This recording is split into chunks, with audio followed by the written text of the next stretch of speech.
Hello' everyone, আশা কৰোঁ সকলোৱে ভালে আছে। মই মেকআপ আৰ্টিষ্ট ৰবি, আপোনালোকক সকলোকে মোৰ চেনেললৈ ৱেলকাম জনালোঁ। এইটো মোৰ মৰম লগা ভাগিনী, তাইৰ তুলনি বিয়া আছিলে। তুলনি বিয়া মেকআপটো ময়ে কৰিছিলোঁ। কমেণ্টত জনাবচোন মেকআপটো কেনেকুৱা হৈছে।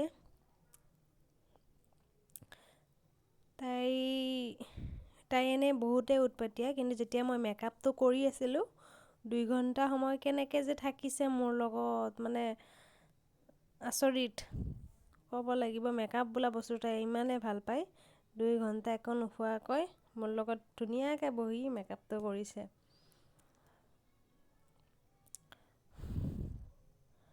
কমেণ্টত সকলোৱে জনাব মোৰ মেকআপটো কেনেকুৱা হৈছে। তাইৰ কাপোৰ 2যোৰ পিন্ধিছিল। এইযোৰ তাইৰ পেহীয়েকে, সৰু পেহীয়েকে দিয়া কাপোৰ, আৰু যিযোৰ আগতে দেখুওৱা হৈছে সেইযোৰ হালধীয়া কাপোৰযোৰ মাকে দিয়া। এইটো মোৰ ডাঙৰ ভাগিন। তাক মই কৈছিলোঁ, তই তুলনি বিয়া খাব আহিছে, তোৰ দাড়ি নগজে ৰ বুলি কৈ আছিলোঁ। সি আৰু দমহে দি থৈ গ'ল, মোৰ নগজক আৰু বোলে।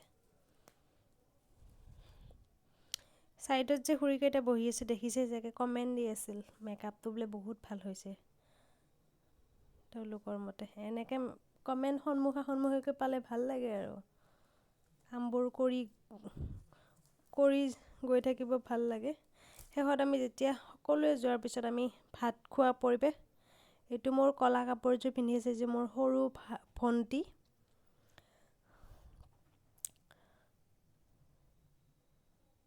হ'ব, তাই ভিডিঅ' কৰিব একচুৱেলি লাজ পায়। এইটো মোৰ বাহ। Bye bye.